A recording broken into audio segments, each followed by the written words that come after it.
I'm going to call to order this HRA City Council work session. It's June 15th, and the first item on our agenda is an open forum. Administrative Assistant Dubois, has anyone called in to speak? No, Chair Supple, nobody has called in to speak for the open forum today. Just so everybody is aware, you can submit your comments for the open forum in advance. You can email them to ldubois@richfieldmn.gov. That's LDUBOIS@richfieldmn.gov. Or you can leave a voicemail or call me at 612-861-9764. All right, thank you very much. So our first item is a redevelopment status update provided by the staff and the developers. So I'm going to turn it over to Mr. Stark.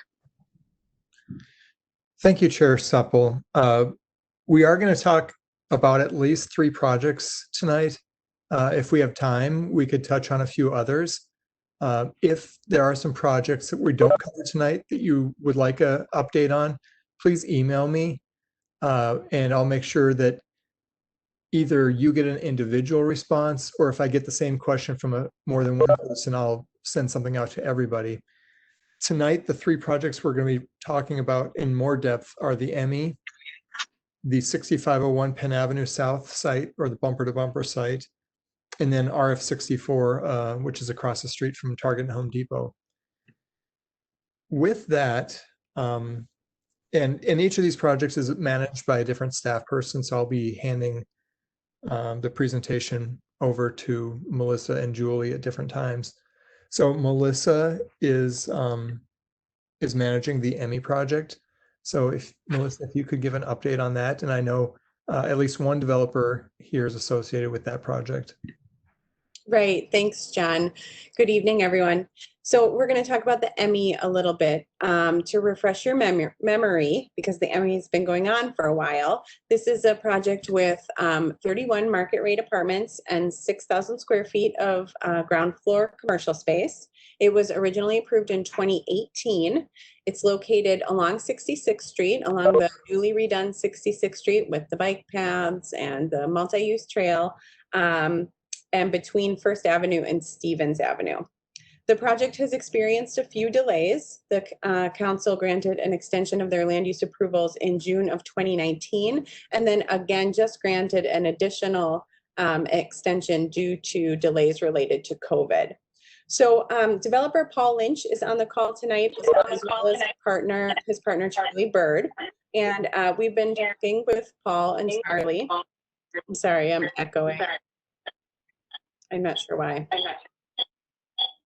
We've been talking with Paul and Charlie about adding some affordability to their project, making some modifications, requesting some assistance from the HRA, but with that, adding this affordable component to the project. So I'm going to turn it over actually to Paul to explain his proposal. And then we'll be looking to the HRA and council for some general feedback on, does this seem like a path we'd like to go down? Would we like to continue to explore this option? Or do we want to kind of stick with the project as it is? So Paul, are you on the line? You're muted if you're, I see that you're there, Paul.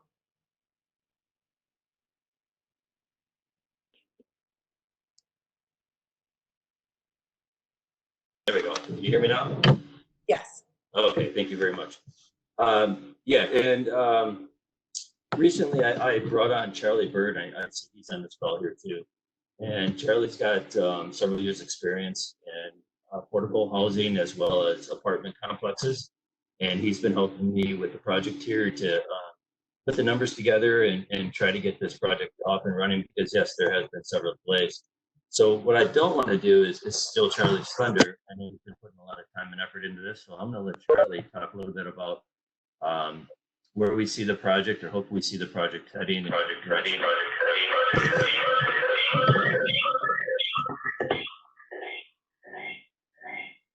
Charlie, you there?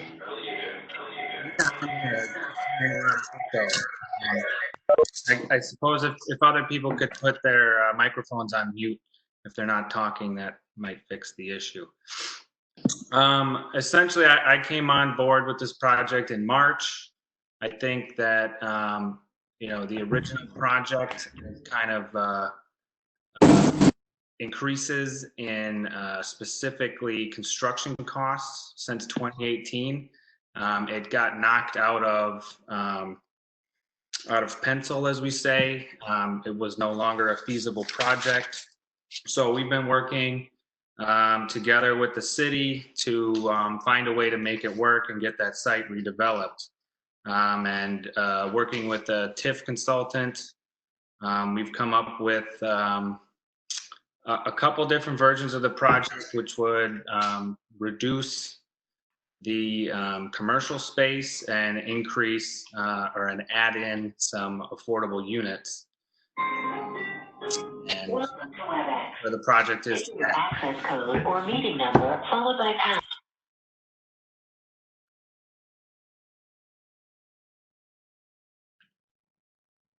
Are there any questions?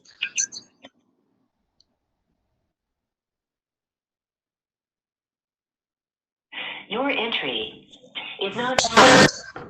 So if you have a question, you can either wave at me or you can use the button on your screen to wave. Is there anyone who has a question that they'd like to talk to either of the developers about? I guess, sorry, I'm completely distracted by the feedback. I think, Pat, you have about 5 windows open. And I think that's where the feedback's coming from. So I don't know if it seems like one is working, if Latanya is able to just kick out the others as the host. And I completely apologize to developers, but I may need them to repeat the last minute or so of what they said. Yeah, I'll just pick up, repeat what I said. Essentially, I joined Paul in this project in March. I think before that, it appears that because of massive acceleration and construction cost, the project became pretty much unfeasible as it was drawn up. So we've been trying to get it knocked into pencil, as we say, and in doing so, working with the city staff to possibly get some assistance. And then in return for that, adding an affordability component to the project.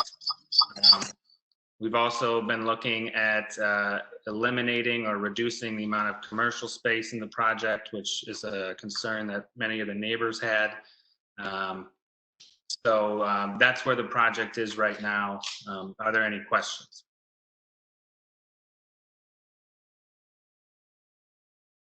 Can you hear me? Commissioner Sandal, yes, go ahead. Okay. I'm getting old and I have forgotten much of the detail about this. This is on the south side of 66th Street, is that correct?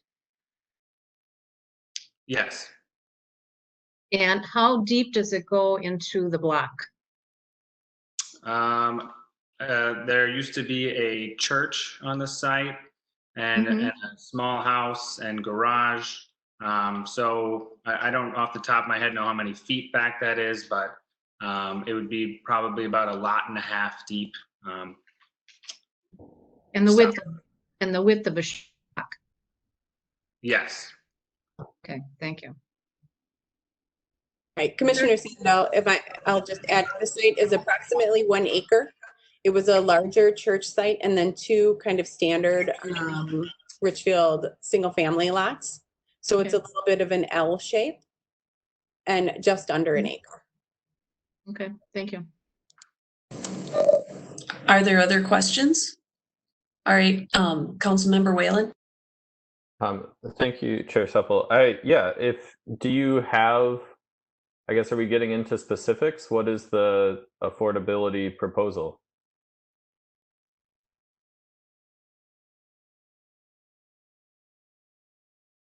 Yes, just a sec, I'm pulling that up. So the affordability proposal, if we were to stick with the original plan and all of the commercial spaces, that would add 5-6 affordable units.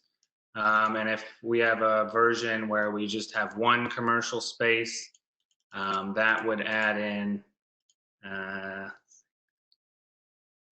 again, 6 affordable units.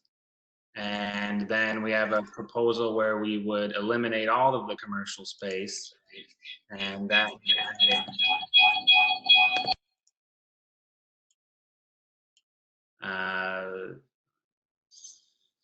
8 affordable units.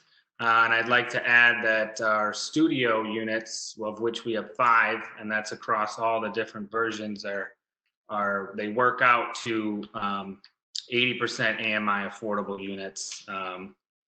However, they wouldn't be regulated at that, but they're just naturally affordable. The other units would all be affordable at the 60% AMI rate per the Met Council's chart. All right, I see Melissa's hand up. Chair Subble, I just wanted to add a little bit on the actual feedback that we've gotten from Ellers. Initially, we ran their proposal as a redevelopment district with the development contributing to the Housing and Redevelopment Fund, the 15%. We did that and the project did pencil out. However, we did recommend that the developer take another look at it and actually providing those units, since we know that's what the HRA's and council's preference in projects where it can happen. So we did that still as a redevelopment district. The HRA's policy in those districts requires 20% of the units at 60% AMI. So that's what we've run. Initially, the project, like Charlie and Paul have said, it does seem to still pencil out at that. So those are the 2 preliminary options that we have looked at. And we're looking for feedback here. Is that something you'd like us to pursue? Like Charlie and Paul have said, it does reduce that commercial footprint, which may be preferable to the neighborhood. But a mixed use project on a major corridor is also something that would be great for the community. So we're looking for some initial feedback before we go any further with this. Can you remind us with the commercial, what was the concern? Traffic or drive-through, or can you help us remember? Mr. Stark? Yeah, I was more involved in the earlier days of the proposal. And I think what I would say is the biggest concern about the commercial was the unknown nature of it. When we would go to neighborhood meetings, neighbors were saying, well, it could be a tattoo parlor, or it could be a tobacco shop, or it could be this, or it could be that. And so I think that the neighbors got a little bit hung up on worst case scenario. I think in actuality, things have changed, I know, but early on, I know Mr. Lynch was talking about perhaps a yoga studio, other kinds of service uses. So I think if neighbors heard some commercial uses that weren't so scary to them, 6,000 square feet is not a great deal of commercial. Yeah, I think one of the other concerns that they had too is traffic that the area. Since then, we've had a sub shop that is in the area, looking to relocate. We've had a bank interested, possibly putting a branch there. Other than that, since COVID this year, all commercial, not much activity in that area. So that's why we considered, the affordable housing part of this, to keep the project going. And I think that's a very viable option. But like Melissa said, it certainly could help. Commissioner Sandal? Your mic is off.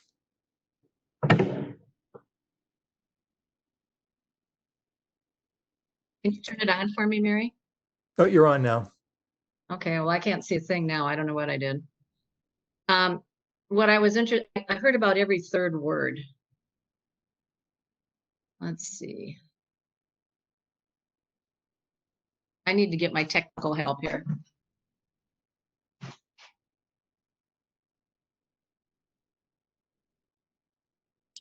While we're waiting, why don't we go ahead, Councilmember Whalen? Thank you, Chair Supple. I was just going to chime in. I think it's no surprise to anyone, I'm supportive of the affordable component of this. I don't have a strong opinion on yes or no to reducing the commercial space. And I think if whatever is viable there, I'm fine with. I guess I did want to ask, I know on the other side of the hub, we had a conversation about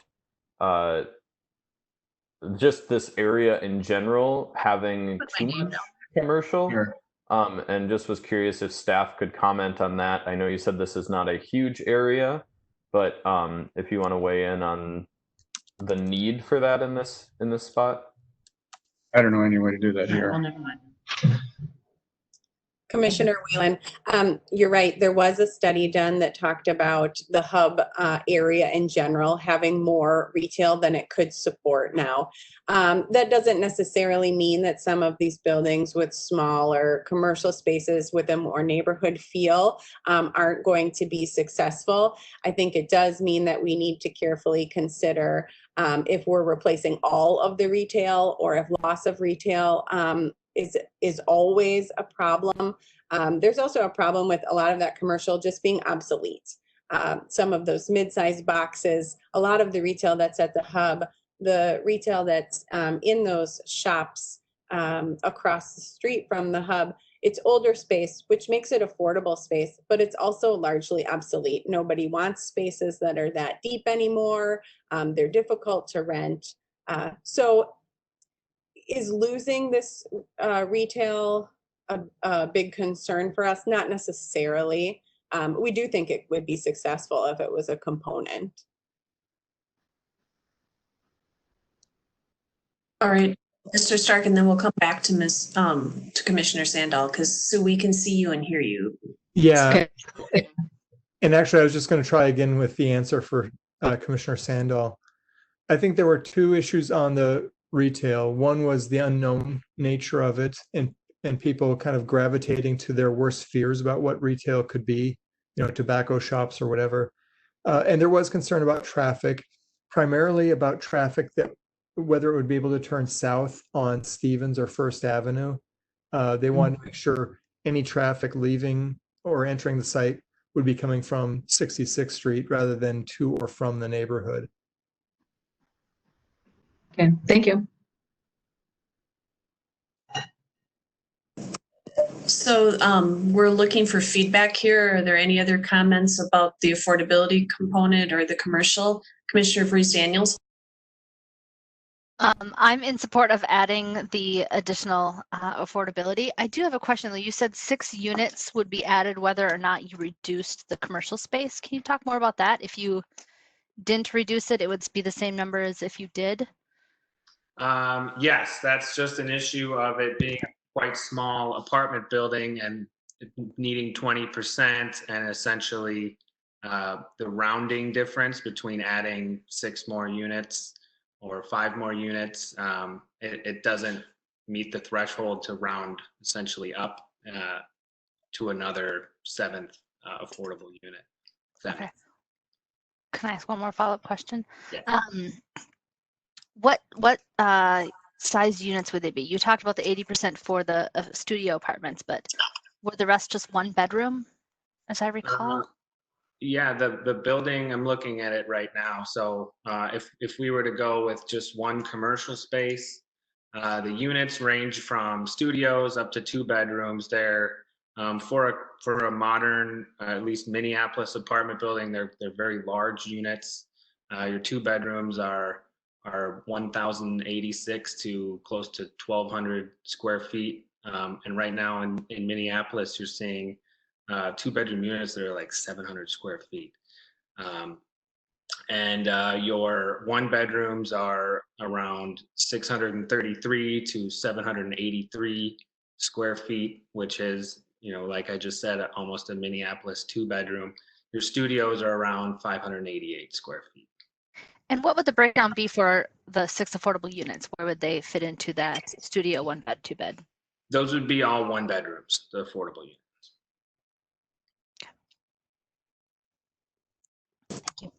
Is there any other feedback? Commissioner Sandal?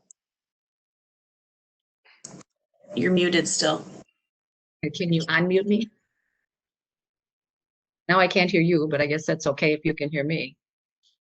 Okay. I guess my question is, this was a 3-story, 4-story building? 3 stories. 3 stories, elevator? With an elevator, yes, and 1 level of parking underground. Okay.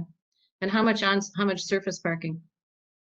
It's around, I believe, and Paul, correct me if I'm wrong on this, it's around 33 indoor stalls and 31 exterior stalls. Correct. So almost 2 per unit. Yes. Okay, thank you. I guess I'm open to whatever works in terms of financially. It's not that many additional affordable units. It would be nice if we had some, but I'm more interested in getting a development that works. So that's where I come out. Is there any other feedback? Commissioner Regan Gonzalez? I would say that I'm in support of the full development being housing. And if we could, if it's a difference between 6 and 8 affordable units for that 8, it would be great to see some of the 2 bedrooms, 1 or 2 of the 2 bedrooms be a part of that as well. So I guess that would be the area that I'm leaning towards for the proposal.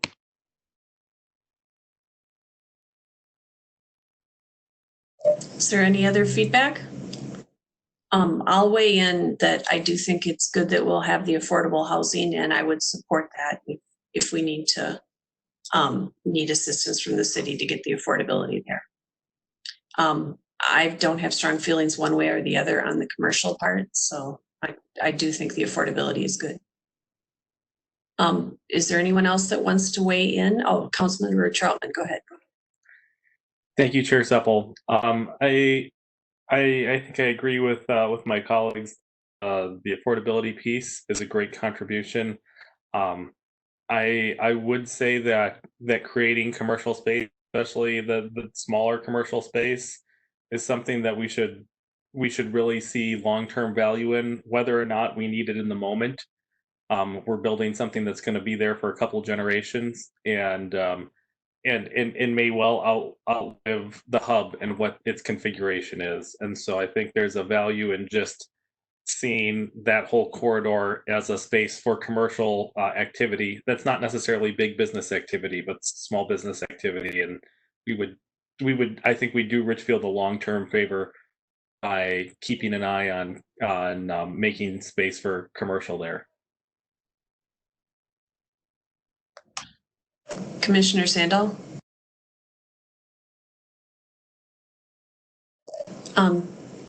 Commissioner Sandal, oh, there you go. Thank you. The other thing that would be nice is if whatever goes in there, if there is commercial, is a gathering place for the neighbors. That's one of the things that we've missed with COVID. We can't get together at the local, whatever the coffee shop is, or the local whatever, to meet your neighbors. And I know lots of people that on a regular basis would be up at Einstein Bagel, having their breakfast bagels and seeing their friends. And something like that would be a real plus for that neighborhood that they could walk to.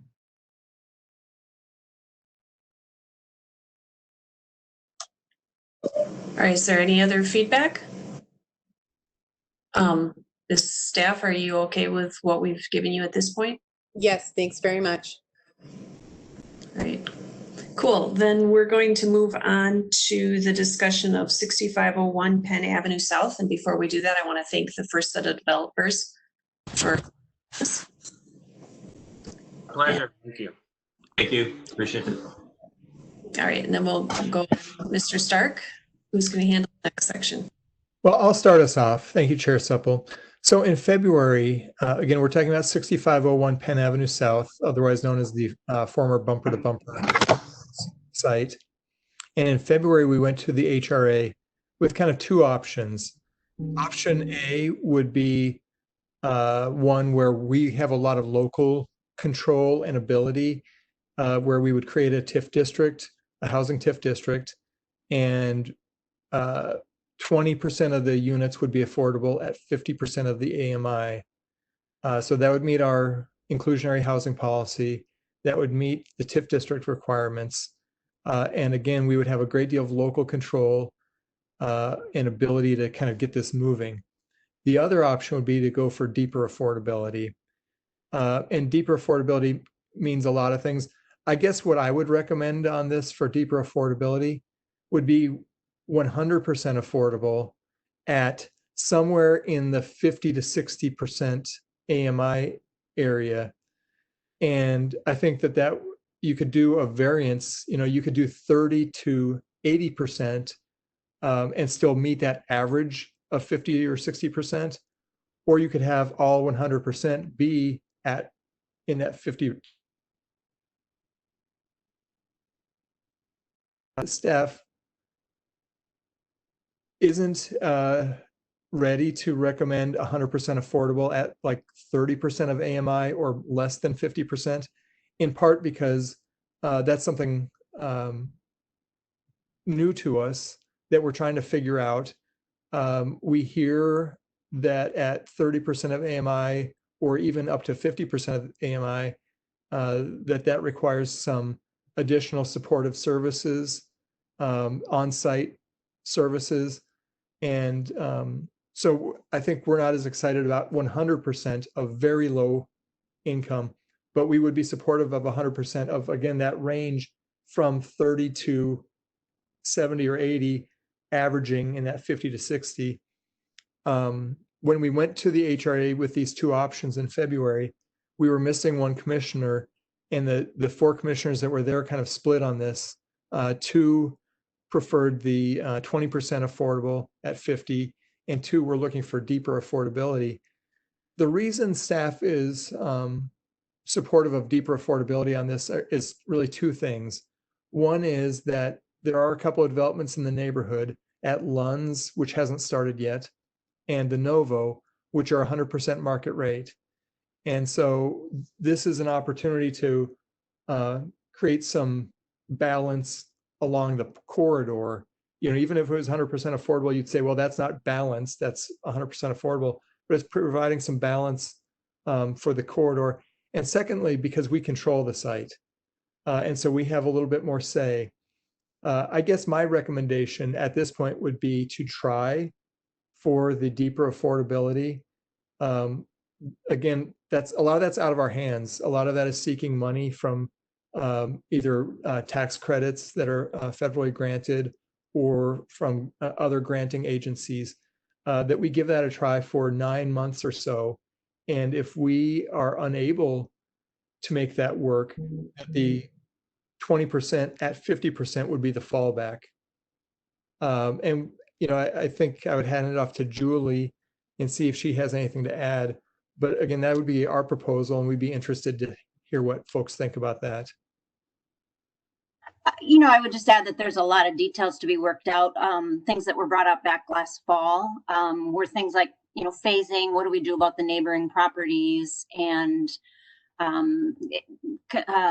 transition to the neighborhood? There's lots of different details, and it's just really hard to move forward on those details until we get a path from you that you're clear about, because that is, Director Stark explained, that deeper affordability path is complicated and takes time, and we don't want to go down that path if we don't know that there is sufficient support for that.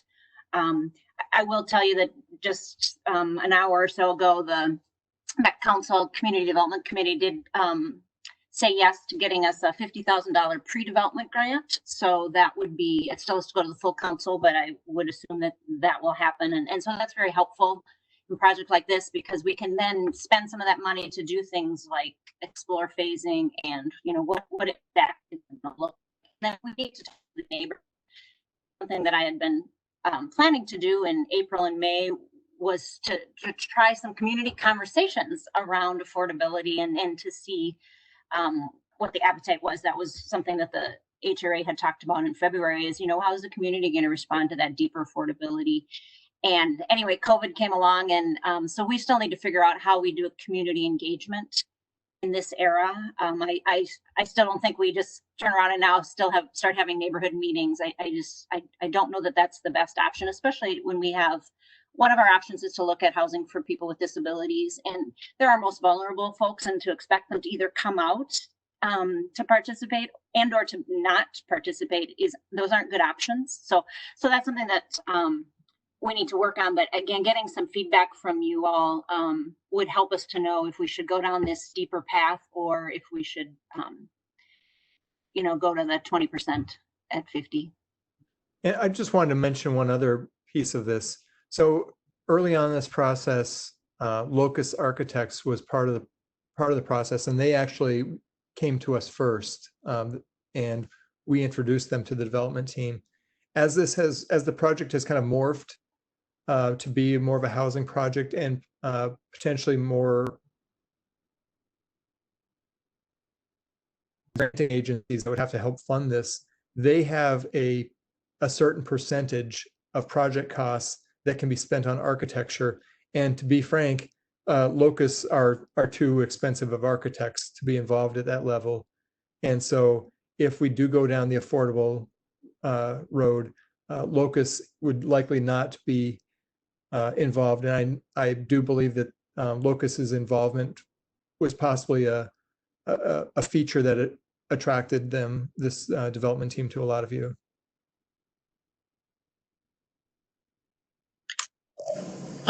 Do we have any comments or questions? Commissioner Bruce Daniels?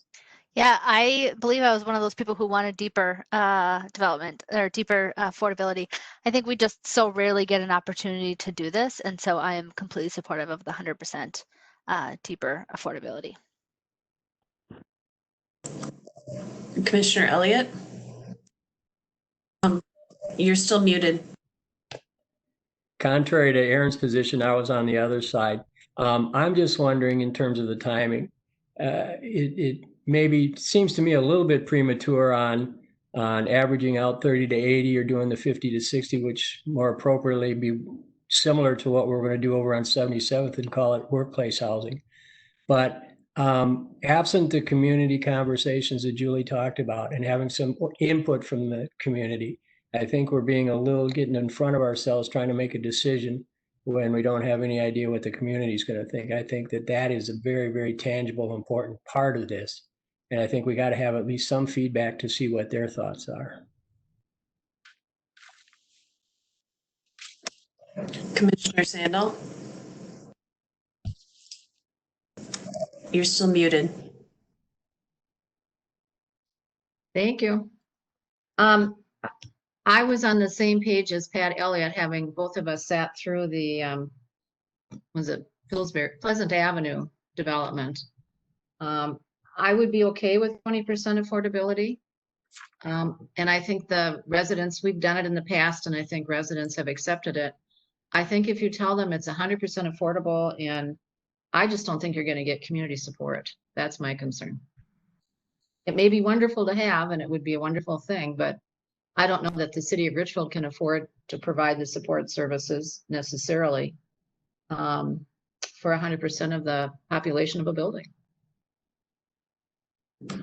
Great. Mr. Stark, did you want to say something? And then I'm going to go to Councilmember Whalen. Yeah, Commissioner Elliott brings up a good point that we don't know what the community feedback would be. My experience tells me, and maybe I'm just jaded, my experience tells me that there will be 100% neighborhood opposition to 100% affordable housing. Every single project that that anybody has proposed 100% affordable has had overwhelming neighborhood opposition. And, we would work our hardest on educational methods and trying to get the word out about what this really is.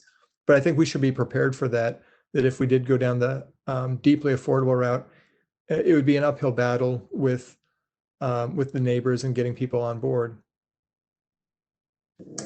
Councilmember Whalen? Thank you. I want to talk a bit about semantics here.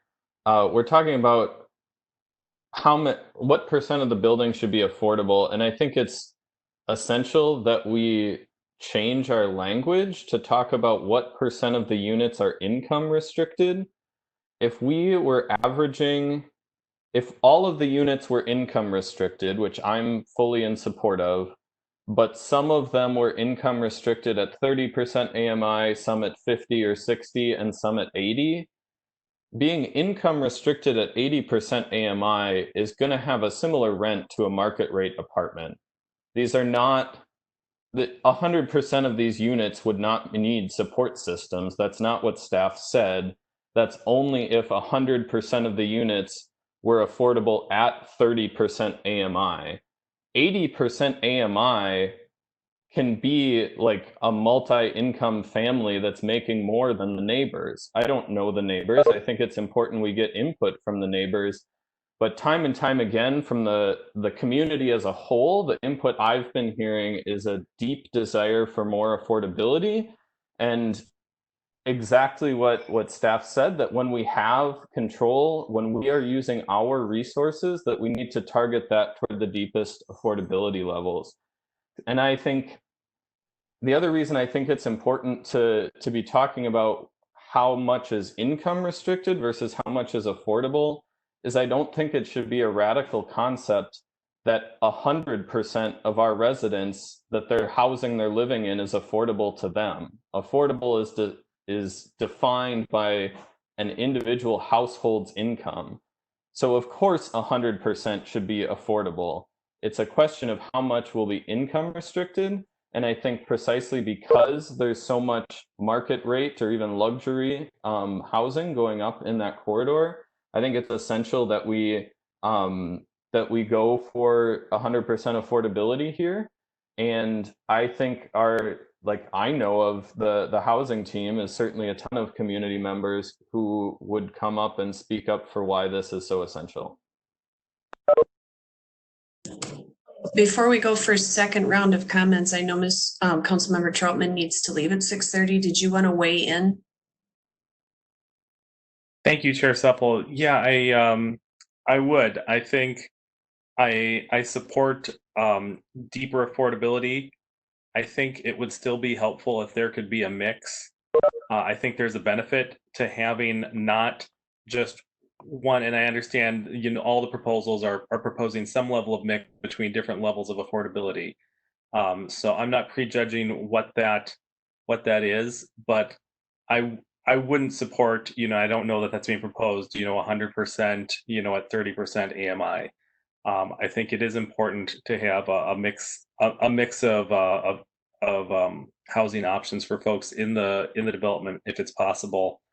I am a little discouraged to learn that Locust may not be the architectural firm. I think that is part of the value add, is that we'd have a beautiful building there with local architects that are invested in making that space beautiful. Not that other architects couldn't accomplish that, but that's something that we should be mindful of, and should make sure that we have something that we can be proud of as a city. Mr. Starkey, you wanted to respond to that? Well, just in general, I do want to clarify on the affordability. I think what staff is talking about is, again, either a range of affordability, and Councilmember Whalen's right. It is better to say a range of income restrictions. And in my mind, that would either be 100% income restricted in that 50 to 60% of the AMI area, or a third at 30%, a third at the 50 or 60%, and then a third at 80%. So those are the two options. And when I did talk about, I don't know if expectation is the right word, but I guess I'd say I'd be prepared for a lot of neighborhood opposition. And I think in our experience, housing affordability is something that everybody in the community, or a great deal of the community anyway, supports in the abstract.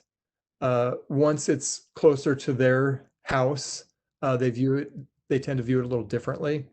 But when I said, we're prepared for a lot of neighborhood opposition, I don't want you to take that to mean that staff would shy away from it for that reason. If that is the road that you folks wanted to go down, we would support that with the neighborhood. And, I wouldn't let a little civic discourse dissuade me from going that route. I appreciate that. All right. So Mayor Regan Gonzalez hasn't spoken yet, and then we'll get to Commissioner Vrees Daniels and Commissioner Elliott.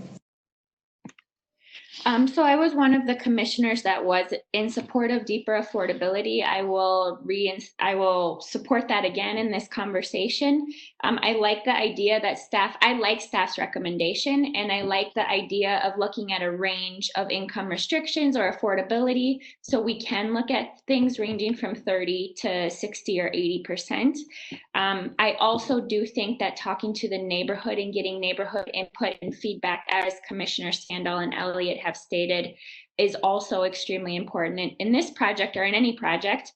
And then third, I would just also reiterate that the language we use is very essential in those conversations amongst ourselves and in the community. So for this project specifically, that might be something that we do pay more attention to, and even think about what the narrative and the talking points are to really make sure that we're not leaving these open-ended opportunities for people to be pretty discriminatory and not really understand the project.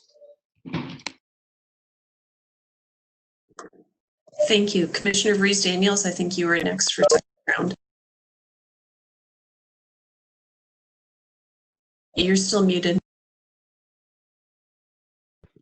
that better? Awesome. Okay. I just wanted to second what Commissioner Reagan Gonzalez said about the language that we use and making sure that's really important. I also want to say, like, I live 3 blocks from this, right? I am of that neighborhood. And so you've got one person signed off. So before we like go into this idea of the neighborhood isn't going to sign off and kind of those barriers, like, let's maybe go into it with a different point of view of the neighborhood could be really excited about this, right? And think about it more on a positive note, because I think it would be really positive to this neighborhood. And to your point, Mr. Stark, when you look at the corridor as a whole, right, there's lots of other housing options that are being built. And I think this can just add to that portfolio. So thank you. Commissioner Elliott? I'm 2 blocks, Aaron, so I'm closer.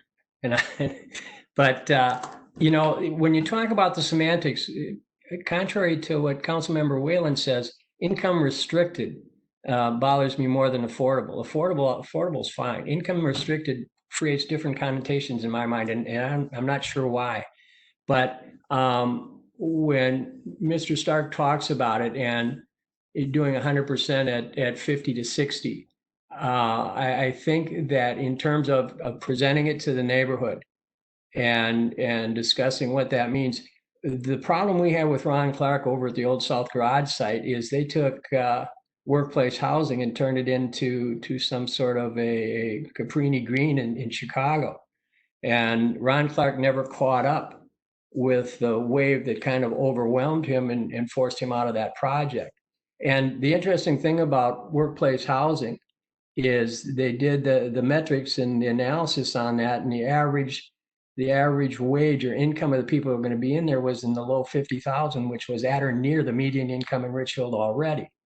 So, but even with that logic, we couldn't sell it. So that's like the mayor said, and everybody else, from a theoretical standpoint, 30 to 80 and balancing it out is great. I'm not sure it's going to sell. And you know, I don't have my finger on the pulse of everybody in the neighborhood, but at least on the south side of 66 and Penn over to 35W, I'm pretty familiar with everybody that lives in that district. And they're gonna look for an option that fits more with their perception of the neighborhoods and what they want. And I'm not saying that's good or bad. That's just human nature. So I think that at least a preliminary analysis and getting a feel for the neighborhood is going to be imperative, because otherwise we start down the wrong track, we retrack and go back and forth. And it took us, another 5 or 6 years to get something over at that South Garage once Ron Clark pulled out. And we don't, and as long as we're in control of that site, we don't want to be controlling it for 6 years with nothing happening there. So I think we need to make sure the horse stays in front of the cart and get the community feedback on that, and then maybe revisit and see how far we can push the affordability issue without getting pushback that's going to alienate a whole lot of neighbors. Thank you. Commissioner Sandal? When we were dealing with the Pillsbury site, there was a Pleasant Avenue, I can't remember, the railroad track site, the south of the garage. It was being sold as workforce housing. This would be a place where teachers and people who don't, single people and people who don't have a super amount of money, but they do have good incomes, would be able to work, and it was not selling. My biggest belief system is that I don't think we want to build any buildings in Richfield that are solely low income, and low income in quotes. I think it's much better to have the affordable housing built in within the larger development itself. So if you live in that apartment, nobody knows whether you're in the affordable category or whether you're someone who could just afford to live there. So for me, that's important, that we don't build buildings that are just for low income people. That's a concern. I think that gives it a stigma, and I'm concerned about that. All right, Councilmember Whalen. Still muted. Sorry about that.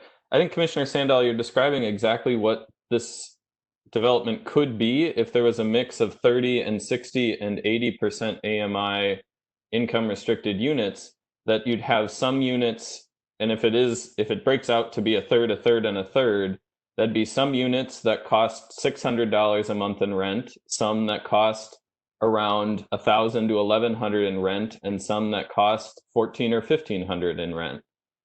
To me, that's a mixed income building, and I guess I don't know why I appreciate Commissioner Elliott's point that it's still challenging even when you let people know that the people who can afford to live here are going to have median Richfield income.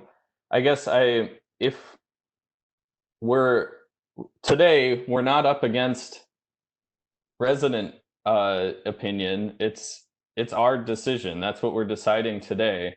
And yes, we represent residents, but I think if that comes, we meet it when it comes. And I think if it needs to be as blunt as just advertising that some of these apartments are going to be $1,500 a month, and that's what helps people understand, oh, that's more than my mortgage, like I get it now, then that's how we talk about it. But I don't think that the possibility of resident feedback is a reason to negative resident feedback is a reason to stop. All right, I haven't weighed in here yet, and Mr. Stark, you wanted to go ahead? No, I just, at some point in time, maybe we should give the developer, I don't know if they have anything to add, but give them a brief opportunity to add something if there is anything. Okay, I'll weigh in first, and then we'll turn it over to the developers. And Mr. Troutman, before you leave, you wanted to say something, so go ahead. You're still muted. I was just going to say, and kind of to Councilmember Whalen's point, that some of the ways I think we need to have the conversation about this lot is that this was not an attractive lot to begin with, and some of the development designs that if we would not have stepped in would have not have been neighborhood friendly, not have been corridor friendly, and whatever development we put in here is going to add a tremendous amount of value, both to the community and to the small businesses in the corridor. So I think we're, in all our options, we're looking at adding great viability to our community. Thank you. I like the range from 30 to 80 because it does have a mixture of incomes. And I think about the fact that we don't have hardly any affordable housing for anybody in that 30% range. We have an abundance in the 50 to 60 range, but it would be nice to have that mixture of ranges from 30 to 80. I think that would be a good thing. The one advantage to this development taking longer to pull together all the pieces is it will allow for some time to get some community input, because if it's taking us longer to get all the affordability pieces, that also gives us more time for the pandemic to go away and to get some more community feedback, because I think it's important to have that feedback. But I would support the 30 to 80 portion. And then Mr. Stark had asked that we let the developers add their 2 cents worth. Is there anything they'd like to add?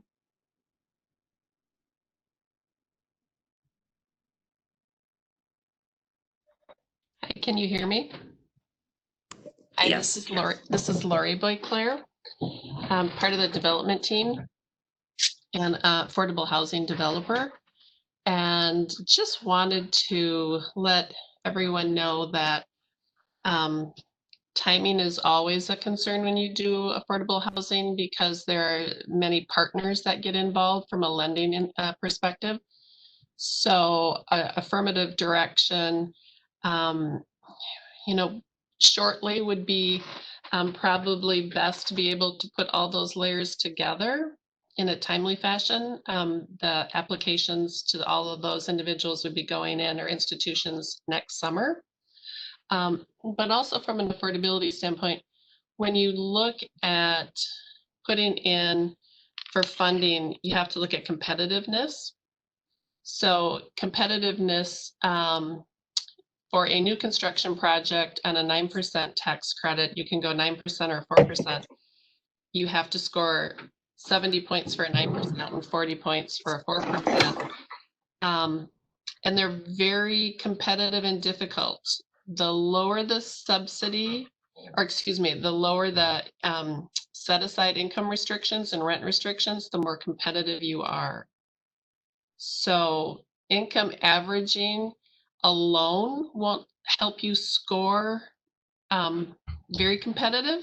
It depends upon, and we haven't been able to lay out how this would look because we don't know which direction is preferred. But I just want you to keep in mind that in the last 5 years, agencies have looked at high priority homeless and people with disabilities from a scoring perspective. And they are the ones that occupy 30%. Any questions?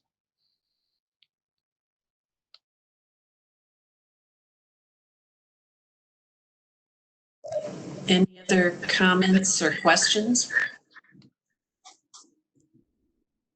Mr. Stark, did you get enough information to move forward? Yeah, I think so. I think, we'll have to work with the development team on the feasibility of getting an award for the 30 to 80% income averaging.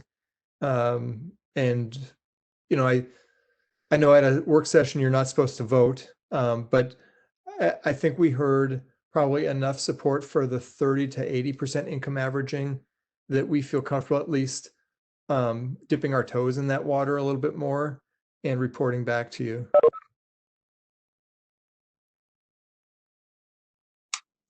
Thank you. The third group that you wanted to talk about was the RF64, and we've got about 15 minutes left, so I think we have enough time for that. Mr. Stark? Yeah, and I'll just hand this one over to Housing Manager Urban. Sure. So as you know, RF64 is the development that's located across the street from Home Depot on Richmond Parkway. The townhomes, first 8 townhomes are nearing completion, days away, or maybe the occupancy certificate has been issued since we wrote this. I'm not sure. The developer can speak more to some of the details, but sales were paused with the stay-at-home order, but they have since picked back up, and we'll arrange, if people are interested in a socially distant tour of the model, we can arrange that in a couple of weeks, and so we'll get you a time for that. Closing on the apartments was delayed also from COVID. And where that's at right now is the council will be seeing a final plat here, the first meeting in July. And then once that's filed, then we can figure out closing on that. The developer is looking at a change in unit mix for the apartments. And so that's something that may also come back before Planning Commission and Council. And I guess I'll let them speak to where they're at on that. I think that's a couple of weeks away yet before those details are finalized. But so I don't know if Adam are you going to be speaking to this or? Yes, I can speak. Good evening, Mayor Reagan Gonzalez and staff and commissioners. We appreciate the opportunity to discuss the project with you tonight. So as Julie had mentioned, yes, construction is near complete on the first 8 units. I'll let Mike get into more of the specifics with actual closings and occupancy, but we have one building that has a resident in it. We have multiple purchase agreements and holds on almost the rest of the 8 units, and I'll let Mike get into that in just a moment. We are now, and I would encourage you to drive by the project, and as Julie mentioned, we would love to get you guys in the building. And normally we would have done an open house, but of course, in light of current circumstances, we haven't been able to do that. But we have now broken ground on the next 4 buildings, and we actually are in the process of taking holds and some purchase agreements on those units as well. So with everything that's happened this year, I can say that I'm actually very excited with the progress that we've had. And if I would have had to take a guess as to where we would have been with everything that's happened, I wouldn't have guessed we'd have the kind of progress that we have. The fit and finish has been great in the units. The marketing has worked. People have been very excited to come through and see everything that's happening. To get further down the list here, I think Julie covered everything with the apartment site. We are ready to go with that pending the plat and closing, and we're still expecting to break ground later this year on the apartments. And to get into some more specifics about the potential PUD amendment, if you recall back probably a couple of years ago now, it had looked like the apartments were probably going to be greenlit prior to the townhomes due to the acquisition process. The HRA owns all of the apartment land, and there were 14 or 15 different stakeholders on the what we call the townhome land. A number of different circumstances allowed us to acquire the townhome land faster than we had initially projected, so the townhomes got moving first. And the reason I'm telling you this is because there was a priority to have a large number of family units on the site, and that priority is still there. And we weren't sure if the townhomes were going to be able to accomplish that or participate in that process.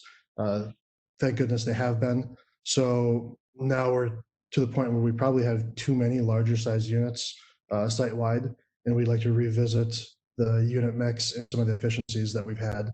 One of the other pieces was we weren't sure at the time if both apartment buildings were going, excuse me, we weren't sure if both apartment buildings were going to be able to be built at the same time.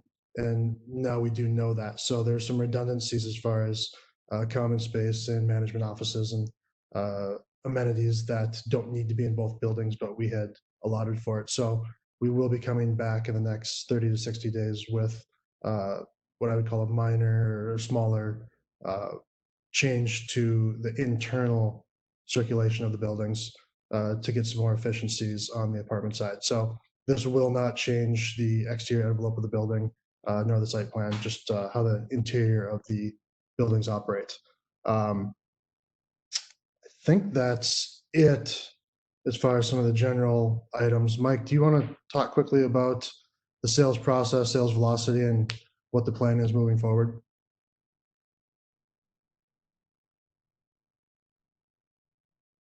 Mike, you're still muted.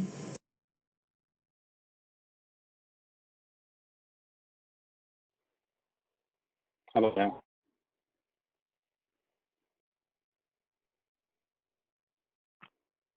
How about now? We can hear you. Okay. I'm having to use my phone because the computer's not working for the audio. So to kind of give you a quick recap, 4 or 5 months ago, we were in pre-sale mode for the units of the townhomes. We had 6 pre-sold by the time the model would have been completed. Of course, COVID happened in the middle of all that, and we blanketly sent out an email just letting people know if you want to cancel your purchase agreement, your money will be fully refunded, not knowing, of course, what was going to happen, nor did anyone else. 5 of the 6 people agreed to back out, one agreed to move forward, and she is the one that's currently occupied in one of the units. Since the open for private tours, which would be May 15th, so barely on 30 days here, we now sold, well, I should say we're under purchase agreement on 4 additional units, makes 5 total. And then I have 2 additional purchase agreements as of this morning that are out for signatures. So we should be sold out, inclusive of the model for the first building. And now we're taking reservations for the next units.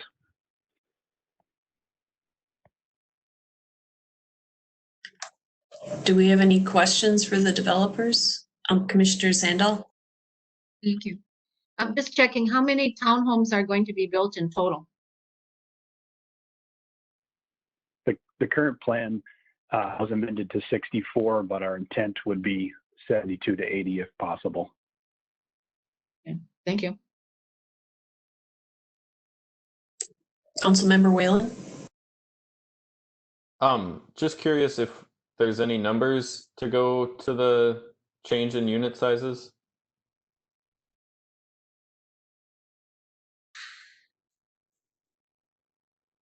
Are you speaking as far as unit count goes? I would be speaking out of turn because the architect hasn't got the plans back to us yet, but I think on the high side, we'd be looking potentially 250. So we're currently approved at 218. And the 250 would, of course, be contingent upon parking ratios and making the parking count work. And unit sizes? The smaller units would stay, and we do have some units in the building that, for example, the 3-bedroom units are 1,560 square feet, which is about the size of our townhome units. So we'd be looking to scale those back a little bit. I don't know exactly what that would come down to. And then some of our bigger 2 bedrooms were in the 1,150 square foot range. And I think, as the previous developer mentioned, some of those are market rate would be in the 700 square foot range. We'll be bigger than that, but I definitely would like to scale some of the bigger units down from the 1,600 and 1,150 square feet to something a little more manageable. So are you I guess I'm still not entirely clear. Are we talking about reducing like 3-bedroom units to more 2-bedroom or more 1-bedroom? Or are we just reducing the size but still having the same number of bedrooms? Probably a combination of both. And I'm not trying to be vague. I just don't have my numbers back from the architect yet. So I'm trying to figure out what is physically possible in the building. And then, of course, we have to go back to the marketing side and figure out what do we want to present to the market. Can you speak to the amount of affordability and also how many units would be accessible in general? That building is currently market. Those 2 buildings are currently market, right? So the affordability is in the townhomes. That is correct. Okay. Are any of the apartments accessible? Lori, do you remember? I don't have those numbers in front of me. I apologize. You know what? Unfortunately, I don't have those numbers in front of me either. But I'm sure we've already gone through a code review, so I'm sure we meet the code. I can get those numbers to John and Julie very quickly. Thank you. Are there other questions, comments, feedback? Councilmember Whalen? Yeah, I guess as far as I know, the code is 2% for accessible, and we've because we have so many old buildings that can't be retrofit for accessibility, it'd be great to get higher than that in our area, and I think there would be demand for that. In terms of the possible changes to unit sizes, I guess I'm less concerned, although people appreciate larger apartments, but I'm less concerned about adding more total units or reducing the square footage of units than I am about ending up with more studios and 1-bedrooms. Certainly there's a need for that, but there's a huge need for larger units. especially as our community gets more diverse. I know specifically Somali families, culturally appropriate housing for them can mean even up to 4 or 5 bedrooms, which I know is not really feasible for an apartment, but I think people overwhelmingly are asking for larger units. I think that's part of why these townhomes are going so fast, is that they're a more affordable version that's a little bigger. I mean, people, that's for home ownership, but I guess I have a lot of concern about what that's going to turn into. And if it turns into 2 full buildings of 250 1-bedrooms and studios, I think that'd be a huge loss for our community. I think, yeah, if it's minor changes or only having 1 leasing office, like those things I'm not bothered by. But I don't think that, I think the townhomes at 115% AMI and market rate units, which are roughly around 80% AMI typically, it's just completely different markets. And so I don't think that having townhomes cancels out the need for larger apartments. If I may add a comment, originally when this was developed, the apartments, it was to be a affordable tax credit. So 75% had to be 2s and 3s, of which a third had to be 3s. So that's a very high count of 3-bedroom units for a market rate project. And I think understanding that there's a high number of 3s doesn't mean we're going to eliminate 3s. We're just going to make the project feasible from a market rate perspective versus an affordable project that would have had gap funding. So I think there still will be an adequate number of 3s. It's just reshaking the excessive number of 3s for a market rate building. And then secondly, just so everyone is aware, in order to convert above the code set aside for handicap units, it's about a $5,000 to $10,000 per unit upgrade. So that's something that we would need to also build into the numbers and require funding on. And that has been demonstrated. We actually did that for, gave the numbers to staff from one of our builders so they could kind of know where we would be if we did do housing for disabled individuals, a high priority housing, if we did an unbalanced site over at 6501 Penn, whereas that was more disabled housing. So that price has been confirmed by a contractor.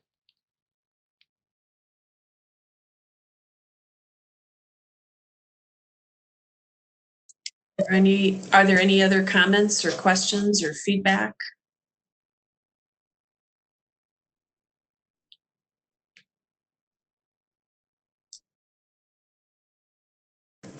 Go ahead, Councilmember Whalen. Sorry to keep butting in. I guess, can staff confirm that? I had a conversation with another builder who explicitly said that the price, when you're from new construction, the price of a fully accessible unit and a typical unit are negligible difference.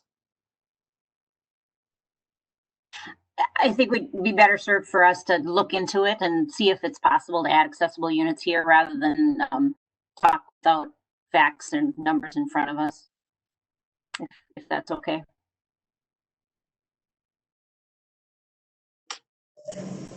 Staff, do you need any more information from us?